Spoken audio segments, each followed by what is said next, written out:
Somos Cristo tu única esperanza. A continuación, te dejamos con la palabra. Bien, antes de entrar al mensaje de este día, a lo que Dios ha puesto en mi corazón, el título del mensaje del día de hoy es Lo mejor no siempre es lo mejor.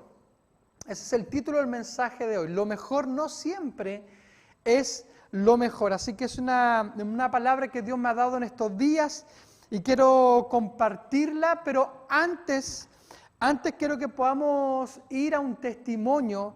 Exaltamos al Señor siempre por lo que Él hace. Dios siempre está, Dios sigue siendo Dios. El poder del Señor no se ha contrarrestado. Él sigue actuando. El mismo Dios que abrió el mar para el pueblo de Israel es el mismo Dios que sigue operando en este tiempo. El mismo Dios que estuvo con David para derrotar al gigante es el mismo Dios que está operando. El mismo Dios de milagro, el mismo Dios poderoso sigue operando en este tiempo, sigue actuando, su poder sigue vigente. Así que hay un testimonio tremendo que tenemos de nuestro hermano Juan Ortiz, así que para que nuestra fe pueda cada día afirmarse y creer por un Dios de milagro, así que quiero que podamos ver este tremendo testimonio. Ten fe, corazón, ten firmeza y valor. Está en la espera, Él está en la espera. Confía en Él y el triunfo podrás ver. Él nunca falla, Él nunca falla.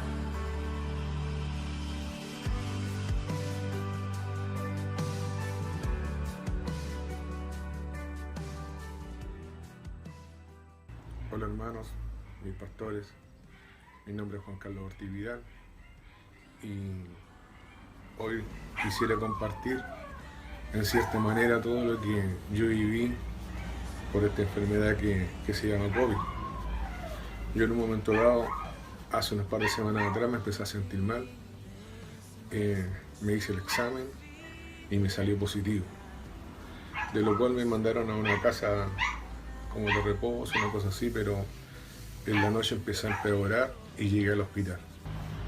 Y el tercer día en la mañana noté que todos andaban preocupados porque entraba el doctor, hacía una cantidad de exámenes enormes de sangre, me empezaban a poner oxígeno y se acercó una enfermera y me dijo que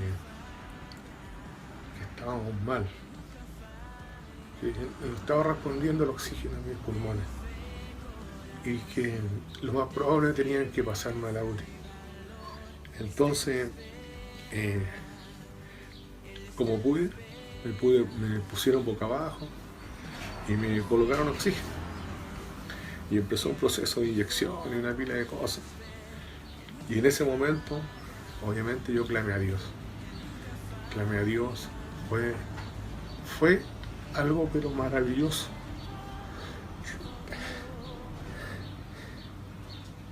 Pero esos minutos fueron clave porque me encomendé a Dios y supe, me di cuenta que podía morir. Fue un contacto tan directo con el Espíritu Santo y Dios. Pasamos las 2 horas, yo clamando así, y en un momento dado me sentí tan mal, pero también sentía que estaba la presencia de Dios conmigo. Y de repente siento algo tan maravilloso y yo le digo al Señor, Señor, yo quiero saber una cosa. Yo quiero saber si hoy día yo me muero o me salvo. Pero si me voy a salvar, Señor, yo quiero que tú me lo hagas saber. Y siento cuando Dios me roza mi pierna derecha. Me rozó. Igual cuando a uno le toca la espalda. 2 veces. Y entendí que me iba a salvar. Entendí ese minuto que estaba el milagro hecho. Y la verdad de las cosas es que nunca en mi vida había tenido un contacto tan real, tan directo con Dios, que sí sé que fue real, porque si hoy día estoy aquí es por la pura obra de Dios, por su misericordia, por su gran amor. Posterior a eso, en la mañana, a las 5 de la mañana, me hace un examen de sangre que es el que se definía si me seguían haciendo ese tratamiento, me pasaban directo a la UCI o no sé qué sala donde me iban a entubar y empezar otro proceso. Llegó a las 9:30 de la mañana y entró el doctor. Y yo estaba mirando hacia afuera de la ventana y el doctor me dice de lejos, ¿qué estás pensando, hombre? Me dice. Y se acerca a mí y me dice, estamos mejor, gracias a Dios, me dice. Y yo lo quedo mirando y le digo lo mismo. Sí, doctor, gracias a Dios, estamos mejor. Y empezó un proceso tan rápido que de un par de horas todos se admiraban. Porque desde las 11 de la noche, más o menos que fue mi gravedad, a las 4 o 5 de la tarde del otro día, ya todo había cambiado. Y yo les explicaba, yo les decía, les dije, Dios hizo un milagro en mi vida. Las enfermeras todas sorprendidas, porque pasaron 2 días y medio y yo ya estaba sin oxígeno, sin la mascarilla. Fue algo maravilloso, porque todos supieron y se dieron cuenta del milagro que hizo Dios en mí, porque fue algo sumamente rápido. Les quiero confirmar con mi testimonio que pase lo que pase, al que le falte un milagro, pídaselo a Dios, porque Dios escucha. Estoy muy agradecido de todo, estoy muy agradecido de Dios, porque obviamente la gloria y la gracia es de Dios. Les envío un saludo a todos y cada uno de ustedes, un abrazo, a mis pastores, muy agradecido de todos, obviamente de mi familia, y que Dios los bendiga mucho, que Dios los bendiga mucho. Tremendo, tremendo testimonio. Bájeme el monitor que viene acá. Tremendo testimonio que hay de nuestro hermano Juan Ortiz. Así que cómo Dios actuó, cómo Dios le cubrió, ¿verdad?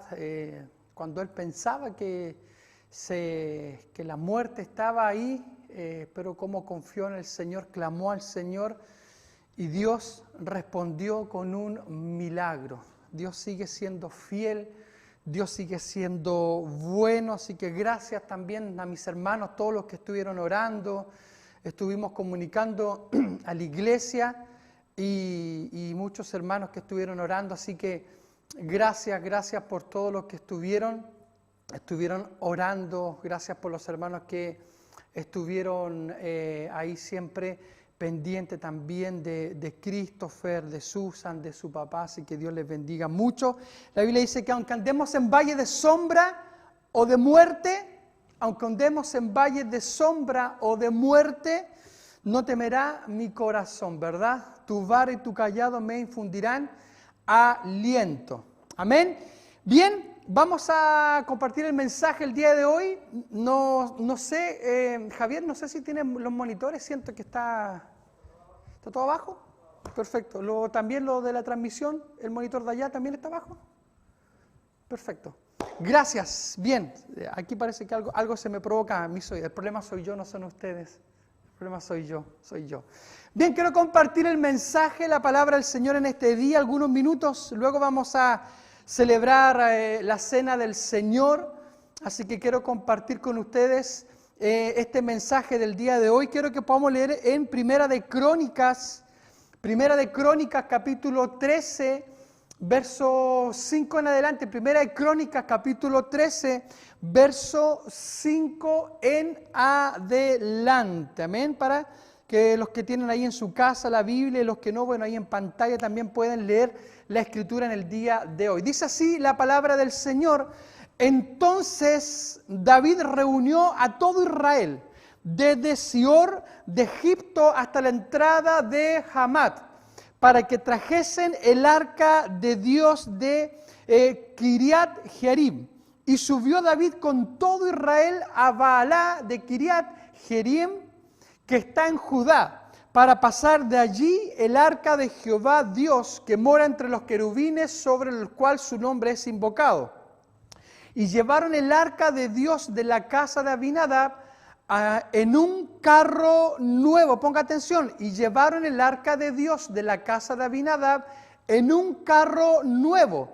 Y Usa y Ahio guiaban el carro. Y David y todo Israel se regocijaban delante de Dios con todas sus fuerzas, con cánticos, arpas, salterios, tamboriles, címbalos y trompetas. Mire, estaban todos llenos de alegría porque estaban trayendo el arca. ¿Recuerda usted? Estamos en los tiempos de Obed-Edom y estamos en esta primera parte donde David quiere ir a recuperar el arca que estaba en casa de Abinadab, y va ahí, ¿verdad?, con toda su gente, y montan el arca, la montan sobre un carro que estaba guiado por bueyes, y vienen contentos, vienen felices, vienen con alegría, vienen danzando, tocando arpas, llenos de júbilo, vienen porque traen el arca, traen la presencia del Señor hasta Jerusalén. Y mira el verso 9, dice: pero cuando llegaron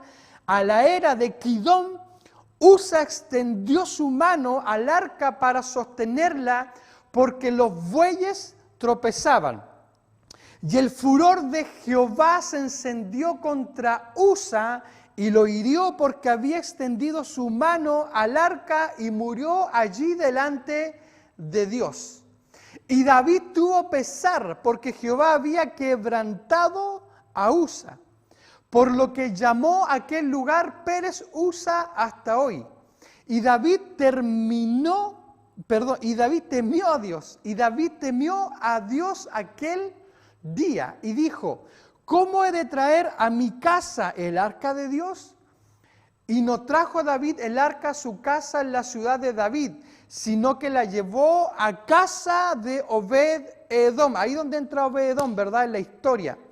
Y el arca de Dios estuvo con la familia de Obed-Edom en su casa 3 meses, y bendijo Jehová la casa de Obed-Edom y todo lo que tenía. ¿Verdad? Este texto ya lo conocemos, lo hemos hecho nuestro, ¿verdad? Estamos caminando en este tiempo donde sabemos que veremos la bendición de Dios, así como ocurrió con Obed-Edom, también, ¿verdad?, ocurrirá con nuestras vidas. Veremos la bendición visible de Dios en favor de nuestras vidas, en favor de nosotros. Y el milagro que acabamos de ver, yo veo un claro reflejo también de cómo la bendición de Dios fue visible sobre nuestro hermano Juan. Los médicos, la enfermera se extrañaban, no encuentran explicación cómo la recuperación fue tan rápida, tan acelerada. Fue visible la bendición. Los demás se dieron cuenta que ahí estaba Dios, ¿verdad?, en el hospital con mi hermano Juan. Así que estamos caminando en esta palabra y creemos por la bendición de Dios. Pero yo quiero hablar en este día de algo sumamente importante para nosotros. Y quiero que usted ahí en casa repita conmigo: lo mejor no siempre es lo mejor. No sé si usted en casa puede repetir: lo mejor no siempre es lo mejor. Pastor, ¿a dónde va este mensaje? Permítame poder desarrollarlo, permítame poder predicarlo en este día en pocos minutos. No siempre lo mejor será lo mejor, sino que muchas veces lo bueno es lo mejor. Y quiero representarlo con esta palabra porque David pensaba que llevar el arca a Jerusalén en un carro nuevo era lo mejor. Recuerda usted, leímos al principio que cuando David quiere ir a recuperar el arca, cuando David quiere ir porque el arca representa la presencia del Señor, porque es el arca del pacto, es el arca que representa que Dios estaba ahí, ¿verdad? Y cuando David quiere traerla porque tiene una muy buena intención de volver a levantar altar a Dios, de volver a levantar la alabanza al Señor, de volver a adorar al Señor como pueblo, y cuando va, dice la Escritura que toman el arca y la montan sobre un carro nuevo, y este carro era tirado por bueyes. David pensaba que esto era lo mejor, que eso nuevo, ¿verdad? Que había ahí, ese carro nuevo, era lo mejor que se merecía el arca para poder llevarla. Era lo mejor según su criterio, según el criterio de David. Para él el arca que era nueva, que era un arca, ¿verdad?, que estaba impecable, que era un arca que seguramente podía tener buenas ruedas firmes para llevar el arca, según su criterio, era lo mejor para llevar el arca. Pero lo mejor no siempre es lo mejor. Lo mejor no siempre es lo mejor. Lo mejor que tenía para hacer no era lo bueno. Póngame mucha atención. Para David, lo mejor que él podía hacer para transportar el arca no era lo mejor, no era lo bueno. Porque ¿cómo se debía transportar el arca? ¿Cómo se debía llevar el arca? Acompáñenme por favor a Primera de Crónicas, capítulo 15, el verso 2. Primera de Crónicas, capítulo 15, el verso 2, dice: entonces dijo David. Esto ocurre mucho después, aquí nos adelantamos un poco en la historia. David, ¿verdad?, lleva el arca en un carro, toca el arca porque los bueyes se tropiezan, entonces al tocar el arca muere, queda la escoba, todo lo que era fiesta, todo lo que era alegría se convierte en tristeza, se convierte en dolor. El arca llega a casa de Obed-edom, Dios bendice a Obed-edom, a él y a toda su casa en 3 meses, luego todo eso llega a oídos del rey. Entonces al del rey David, ahí recién David entra en sí y dice, miren el verso 2, dice: entonces dijo David, el arca de Dios no debe ser llevada sino por los levitas, porque a ellos ha elegido Jehová para que lleven el arca de Jehová y le sirvan perpetuamente. Saltémonos al verso 15, por favor, del mismo Primera de Crónicas, capítulo 15, pero vamos al verso 15. Dice: y los hijos de los levitas trajeron el arca de Dios puesta sobre sus hombros en las barras, como lo había mandado Moisés, conforme a la palabra de Jehová. O sea, ¿qué sucede? David, después que está seguramente meditando, ¿verdad?, lo que había sucedido, luego de que vio 3 meses que también le estaba llegando a oídos que el arca estaba bendiciendo la casa de Obed-edom, que todo estaba siendo bendecido, que Obed-edom estaba siendo prosperado, que la bendición estaba siendo visible, que Dios estaba restaurando todas las áreas de su vida. Seguramente David ahí estaba meditando, pensando y diciendo, pero a ver, yo tengo una buena intención, quise traer el arca, murió Usa, todo se me fue abajo. A ver, ¿qué sucedió? ¿Por qué pasó esto? Y seguramente comienza a leer y comienza a darse cuenta que la manera, el criterio que él había usado para traer el arca no era lo mejor. Aunque parecía que era lo mejor porque era un carro nuevo, porque eran bueyes fuertes, aunque parecía que era lo mejor desde su criterio, este carro es lo mejor. Este carro nuevo es lo que necesitamos para transportar el arca. Aunque quizás era lo mejor, pero lo mejor no siempre es lo mejor. Entonces, ¿qué hace él? Dice, el arca tiene que traerse de la manera que Dios mandó que la trajéramos. Había una forma ya establecida por Dios. Había un actuar, una guía que era la correcta, la buena. Pero David lleva la presencia de Dios de la misma forma que los filisteos la devolvieron.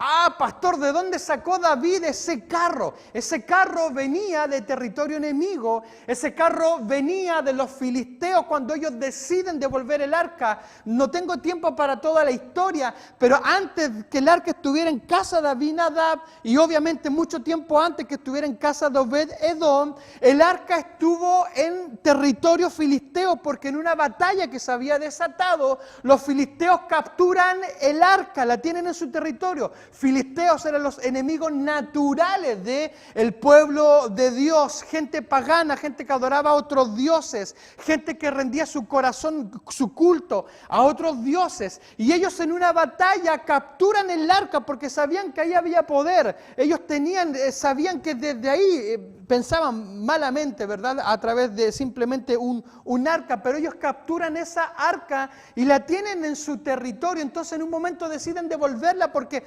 la presencia de Dios se estaba defendiendo por sí sola, estaba causando heridas, tumores en los filisteos, así que se juntan los sacerdotes filisteos, los ancianos, y deciden devolver el arca y la montan sobre un carro nuevo, sobre una pareja de vacas y la devuelven al pueblo de Dios. Primera de Samuel capítulo 6, yo quiero con la Biblia, dice, pastor, ¿usted qué está leyendo?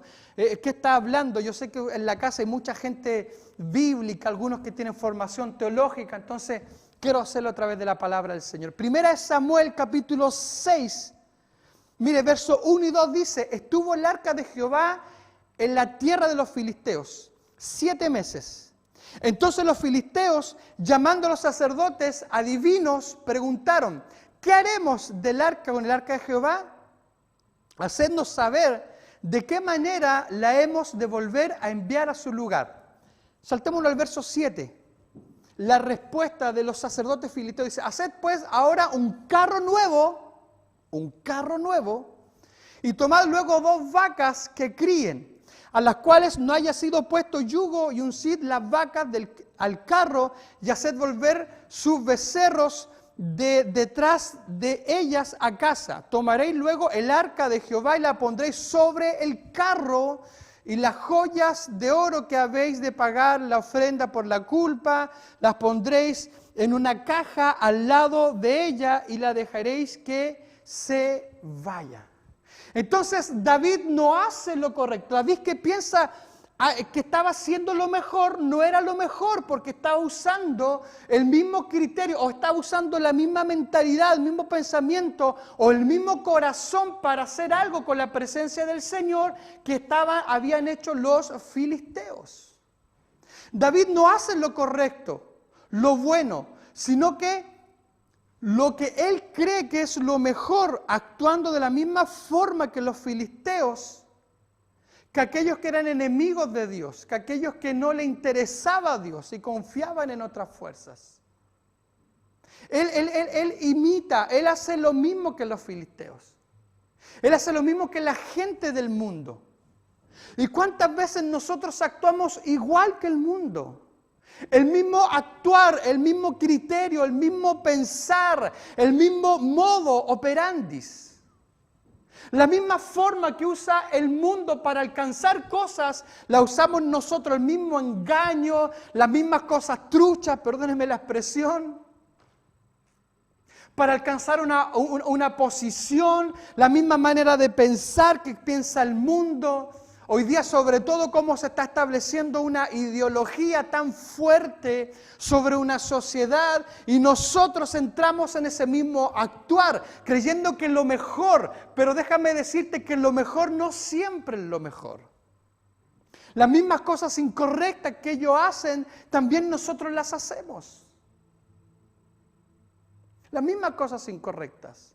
Yo busqué como significado la palabra mejor, para acercarme un poquito, ¿verdad?, a lo que significa el título del mensaje que puse yo en este día, y mejor es el del vocablo latino melior, llegó al castellano como mejor. El concepto se emplea para aludir a lo que resulta superior a otro elemento de su misma clase o condición. O sea, podemos decir, esto es mejor de lo que me plantea Dios. De alguna manera David dijo, esto es lo mejor de lo que me plantea Dios. Llevar el arca en un carro nuevo es una idea mejor de lo que me plantea Dios. Mis ideas son mejores. Bajar del nivel superior la idea de Dios y poner nuestra propia idea. Pero no siempre lo mejor es lo mejor. No siempre lo mejor es lo mejor. Necesitamos hacer lo bueno, lo que Dios nos pide hacer. Actuar no conforme a nuestro criterio, sino que actuar conforme al pensamiento de Dios, porque eso es lo bueno. La palabra también bueno tiene como significado, como bueno se califica también una cosa que no se ha deteriorado, sigue intacto, perfecto, de gran calidad. Mi hermano y mi hermana, déjame decirte que la palabra de Dios sigue siendo intacta, no se ha deteriorado, sigue dando resultados. Entonces, así bueno o buena podrá ser asociada también a la personalidad de una persona que actúa conforme a lo que está bien. Conforme a lo que está bien. Entonces, cuando tú crees que hacer lo mejor es lo mejor, no siempre lo mejor es lo mejor. A veces actuamos conforme al mismo criterio que actúa la gente del mundo, la gente que no tiene a Cristo en su corazón.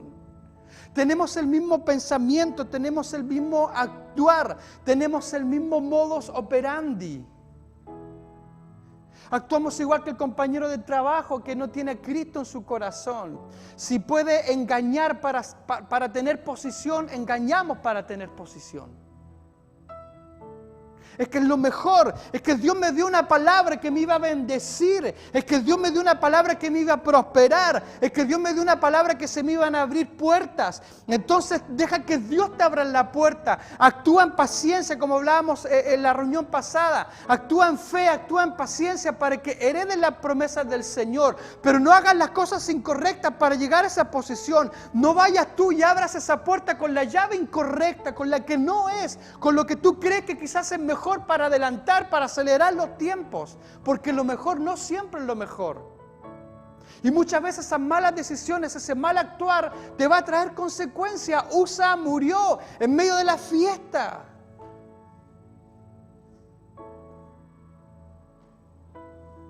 No siempre lo mejor es lo mejor. Es como cuando llegas con un regalo a casa donde tu esposa, talla M, esta es lo mejor. Y tu esposa te dice, estoy en talla S. Te tiran el regalo por la cabeza.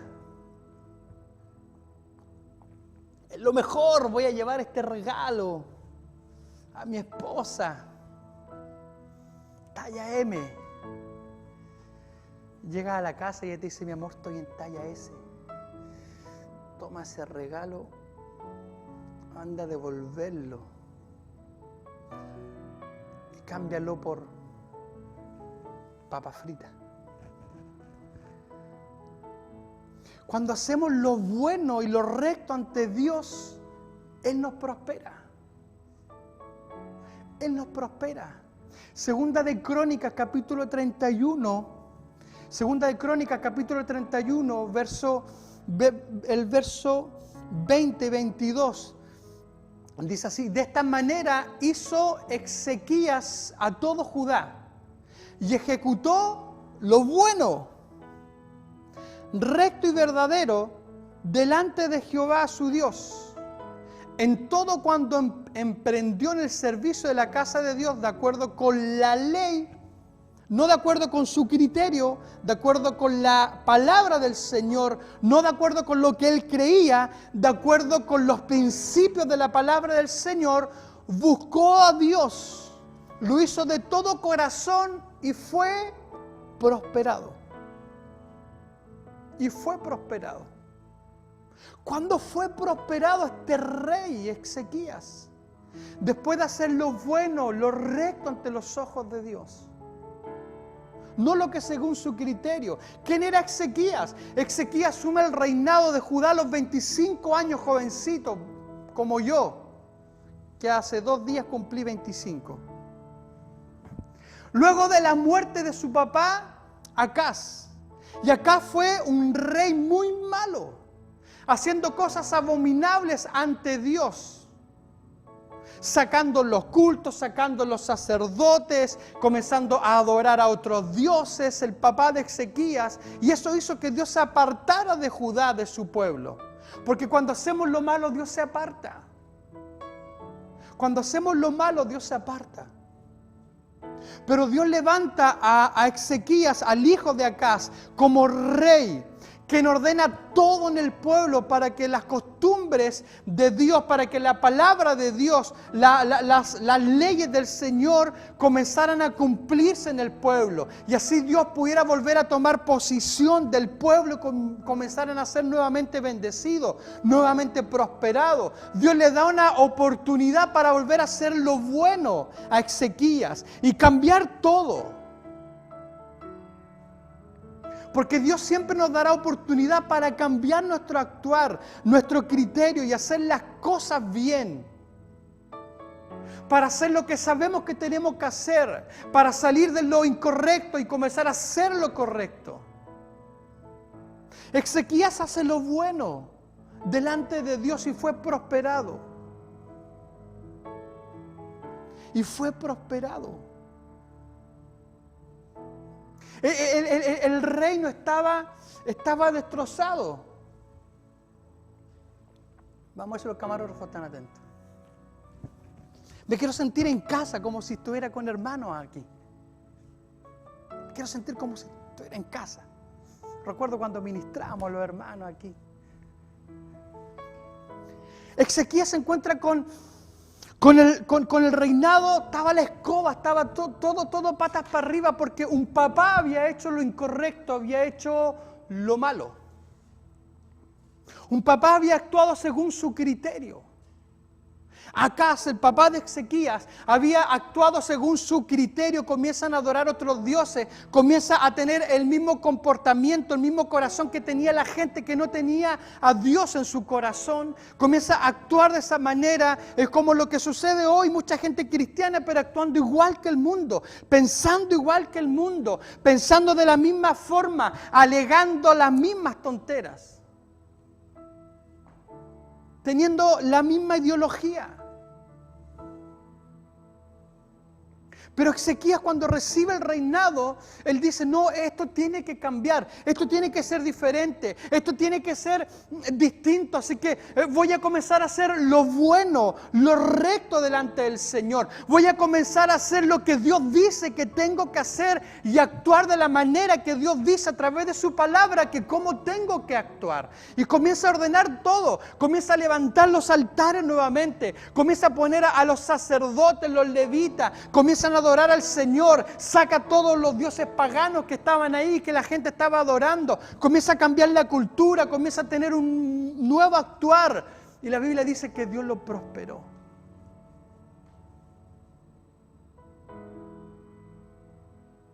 Muchas veces actuamos igual que la gente del mundo, creyendo que es lo mejor. Porque a ese le dio resultado para llegar a esa posición, entonces yo voy a usar el mismo modo operandi. Entonces yo voy a usar la misma forma. Entonces yo igual voy a hacer lo mismo. Porque lo mejor no siempre es lo mejor. Lo mejor no siempre es lo mejor. Actuamos conforme a nuestro criterio, conforme a lo que yo creo. Hace unos días atrás hablamos de Naamán, cómo Naamán viene a donde el profeta, y según el criterio de Naamán, ¿qué era lo mejor para Naamán? Era que saliera el profeta, llorara por él. Ok, ya, eso no resultó. El profeta le da una orden, le dice, anda, sumérgete 7 veces allá en el río, ¿verdad? Y Naamán dice, pero ¿cómo voy a ir allá a ese río donde me está mandando el profeta. No hay mejores ríos en esta otra ciudad. Nuevamente actuando según lo que él cree que es mejor. Nuevamente actuando según lo que él cree que es mejor. Nuevamente. Aquí voy un poquito más cerca para que me vea bien. Nuevamente actuando según lo que cree que es mejor. Tanto tiempo llevamos actuando según lo que nosotros creemos que es mejor. ¿Cuántas veces, cuánto tiempo actuando? ¿Por qué las cosas no nos resultan? ¿Por qué volvemos a cero? ¿Por qué sentimos que damos vuelta en lo mismo? ¿Cuántas veces actuando según lo que nosotros creemos que es mejor?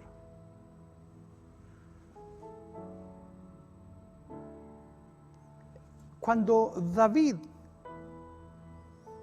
deja de traer, cuando dice, no, la presencia de Dios no tengo que traerla como yo creo que es mejor, sino que la voy a traer como Dios me dice que tengo que traerla, la traen hasta la ciudad de David. Sin problemas. Como decía la palabra del Señor, como decía la ordenanza de Dios a través de Moisés, con los levitas sobre sus hombros, con palos ahí, con varas sobre sus hombros, el arca. Eso era lo bueno. David tenía la idea de algo mejor, pero lo mejor no siempre es lo mejor. ¿Qué era lo bueno? Como Dios dijo que había que hacerlo. Ezequías, cuando hace lo bueno,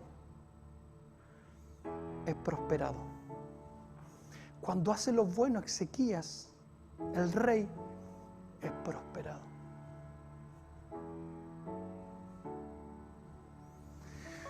Que Dios nos bendiga, amén. Amén, que Dios nos bendiga. No siempre lo mejor es lo mejor. No actuemos, mi hermano, según nuestro criterio, según como nosotros creemos, actuemos según la palabra del Señor.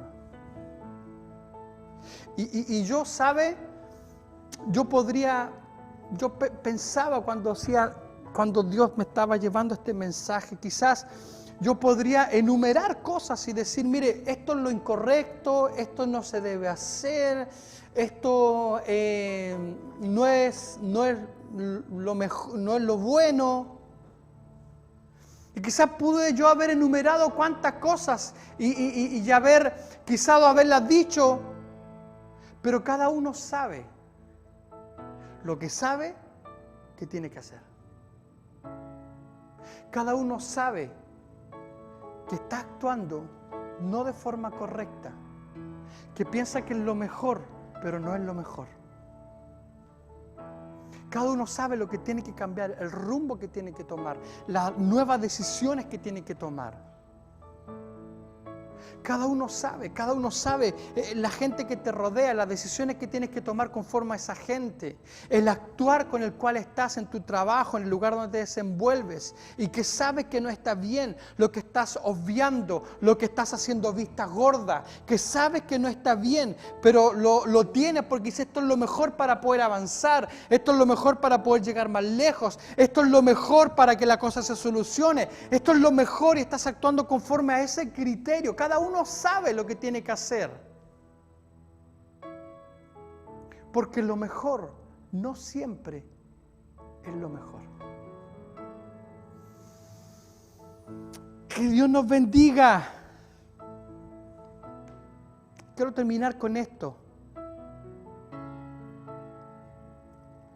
En Deuteronomio, capítulo 6, verso 18, Deuteronomio, capítulo 6, verso 18, dice lo siguiente: y harás lo recto y lo bueno a los ojos del Eterno, para que te vaya bien entres y heredes la tierra buena que ha jurado el Eterno a tus padres. Y harás lo recto y lo bueno. Harás lo recto y lo bueno para entrar a tu promesa, para ver tu tierra prometida. Lo recto y lo bueno. Lo que tú crees que es lo mejor, según tu criterio, haciendo cosas que no corresponden para que puedas alcanzar la bendición, para que puedas alcanzar la posición,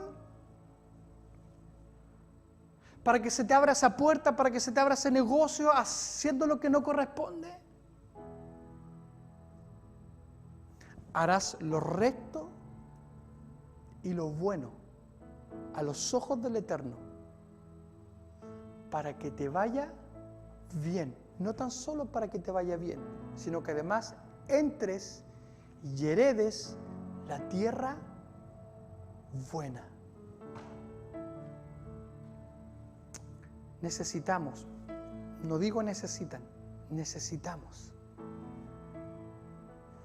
cambiar nuestro rumbo en nuestras decisiones, en nuestros actos.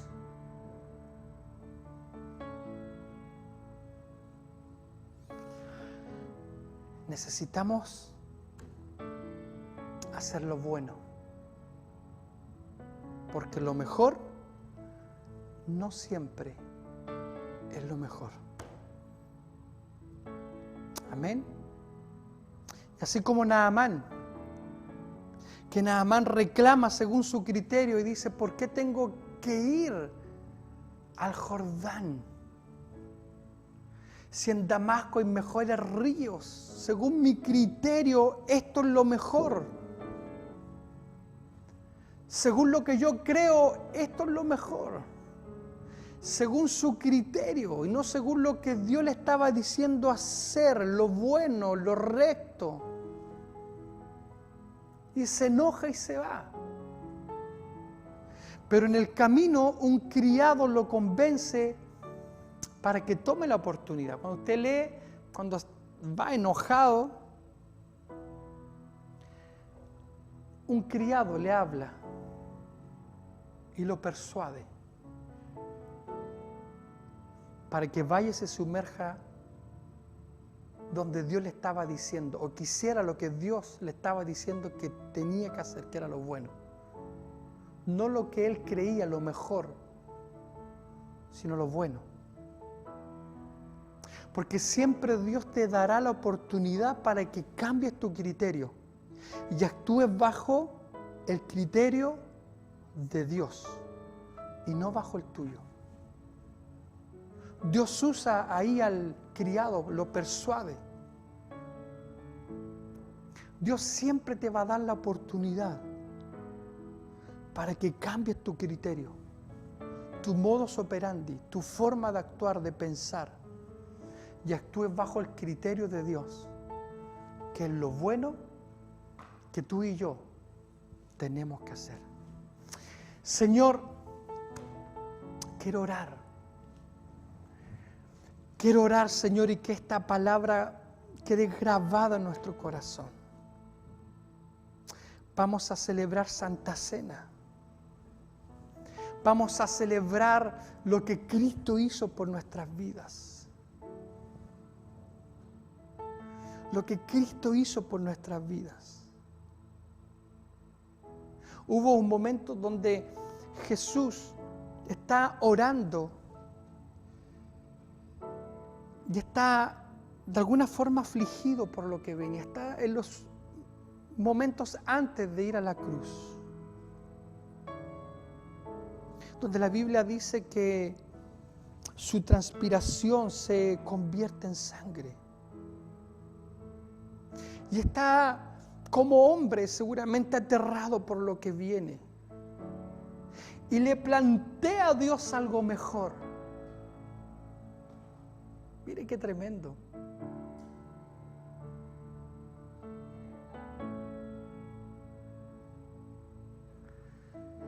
Y le planté a Dios algo mejor. Y le dice, Señor, si puedes pasar esta copa de mí. O sea, le está diciendo, Señor, lo mejor sería es que yo no estuviera aquí.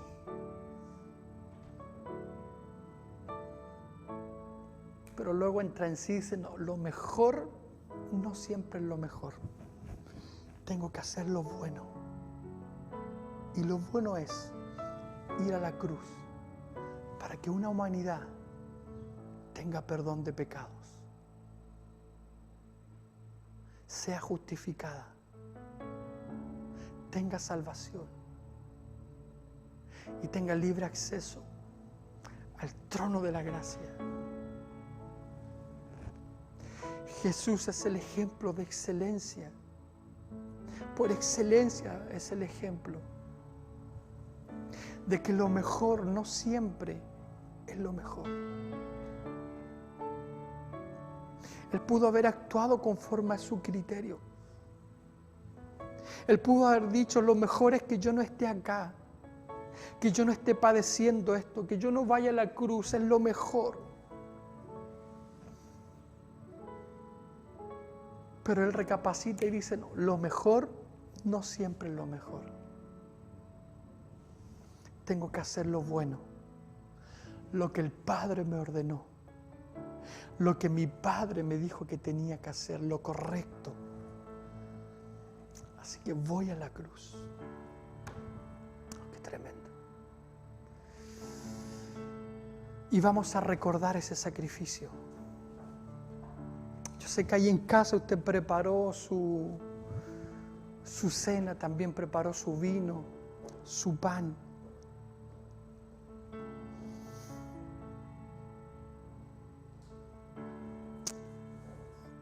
Y le pido que sirva ahí a su familia mientras nosotros acá nos sirven también. Mientras tenemos esta instancia de respeto, de adoración a Dios. Mientras allí en casa usted le están sirviendo. Lo mejor no siempre es lo mejor. Hemos actuado conforme a como el mundo actúa. David toma el arca, la monta sobre un carro nuevo, tirado por bueyes, la misma forma que los filisteos, la misma forma que un pensamiento alejado de Dios, la misma forma que un corazón alejado de Dios. De esa misma forma actúa David. Comete el error, porque pensaba que era lo mejor. Quizás el carro se veía bonito, era un Mercedes-Benz de la época, se veían lindos los bueyes, es lo mejor, pero comete el error, que la alegría que llevaban se transforma en tristeza cuando muere Usa. Que la fiesta que tenían se convierte en tristeza. Porque lo mejor no siempre es lo mejor. Amén. Vamos a recordar el sacrificio de Jesús. Vamos a recordar lo que Cristo hizo por nuestras vidas. Él hizo lo bueno. Él hizo lo bueno. Él hizo lo bueno. Lo mejor era haber desertado, pero Él hizo lo bueno. Si tiene ahí su copa, su pan. Dice la palabra del Señor, porque yo recibí del Señor lo que también os he enseñado. Que el Señor Jesús, la noche que fue entregado, tomó pan y habiendo dado gracias, lo partió y dijo, tomad, comed, Esto es mi cuerpo que por vosotros es partido, haced esto en memoria de mí. Comamos todos el pan.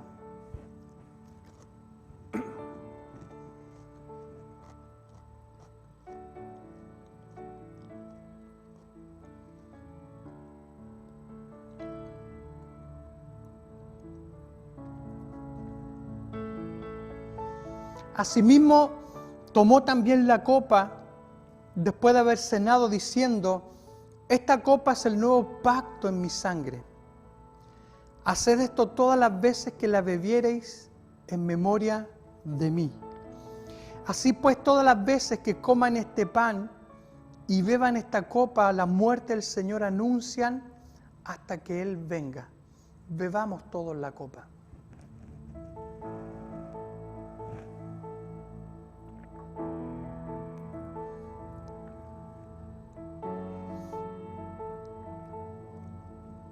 Pues todas las veces que coman este pan y beban esta copa, la muerte del Señor anuncian hasta que Él venga.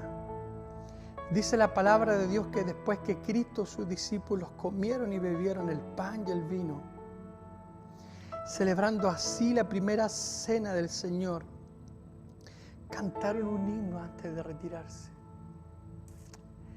Él no hizo lo mejor, hizo lo bueno.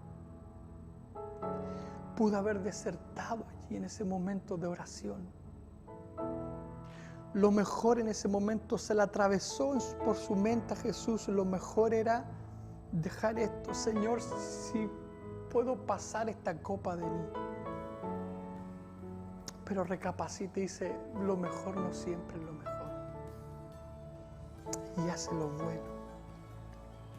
Vamos a adorar ahí en casa con esta canción. El gran precio que Cristo ha pagado por nuestras vidas.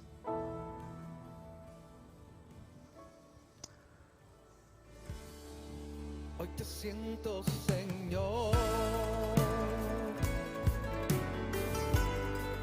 muy dentro de mi vida, y no puedo dejar de sentirte otra vez mientras tenga yo vida, porque grande es el poder que rebosa en mi corazón,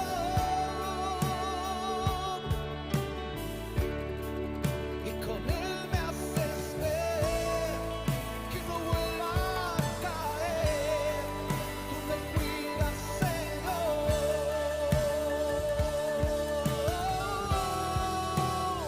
Grande precio pagaste en esa cruz por mí un día.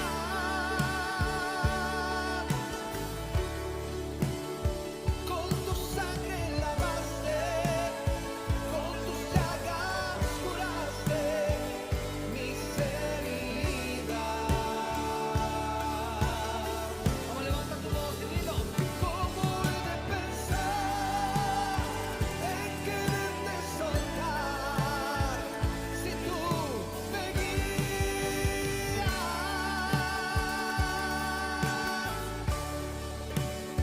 Porque eres mi razón de vivir, es por eso que te quiero decir. Mora en mi vida.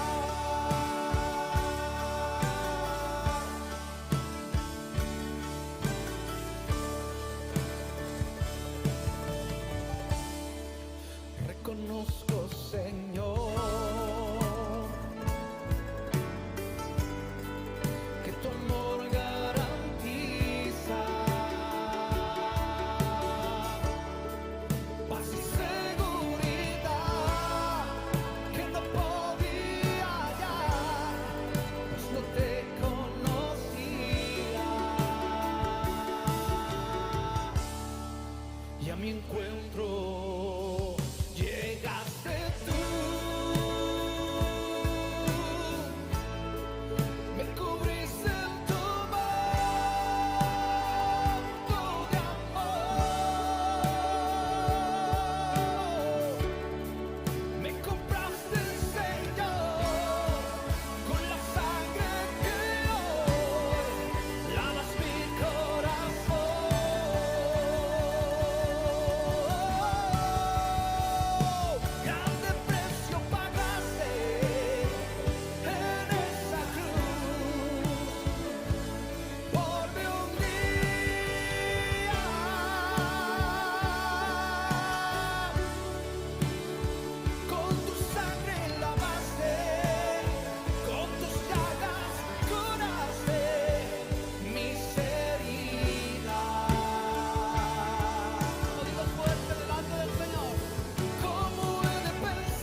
Vamos, dile al Señor, ¿cómo he de pensar?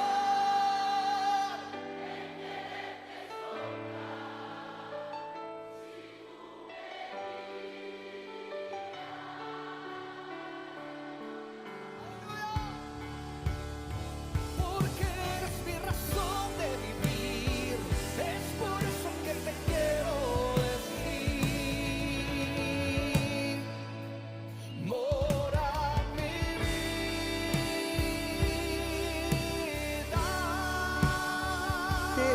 Qué tremendo esto, ¿ah? Yo, ¿sabe? Mientras escucho esta canción, medito en Jesús.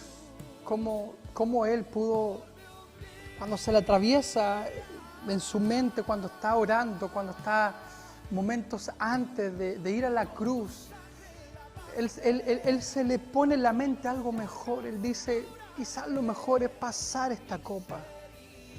Y mientras le está orando a su Padre. Pero luego Él dice, no, lo mejor, dice, no es que yo deserte, lo mejor no es que yo deje el plan hasta aquí, sino lo bueno es que yo vaya a la cruz. Y ese sacrificio nos otorgó perdón, salvación, justificación. ¿Se imagina si Jesús quiere hacer lo mejor?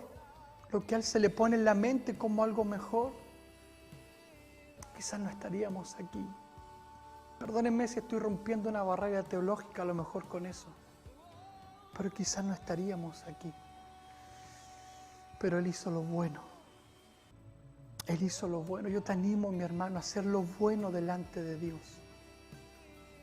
No lo que tú creas que cómo puede ser mejor, no lo que es según tu criterio. Háblale a Dios, pregúntale, dile, Señor, ¿cómo lo debo hacer? Si quizás el camino es largo, ¿qué es lo bueno? Tener paciencia, como lo hablábamos en una reunión anterior. Tener paciencia, no hagas lo incorrecto para alcanzar cosas. No te unas a gente incorrecta para alcanzar algo. No hipoteques tu tierra prometida. No hipoteques tu bendición haciendo lo incorrecto. Haz lo bueno delante de Dios, como Ezequías ordenó todo en su vida, sus decisiones. Quizás el papá lo influenció en ciertas cosas, pero él decide hacer lo bueno ante el Señor. Él decide hacer lo correcto delante del Señor. A ordenar su vida, ordenar el reinado, y Dios lo prosperó. Que Dios nos bendiga. Amén. Que Dios nos bendiga, amén. Que Dios bendiga tu vida ahí en casa.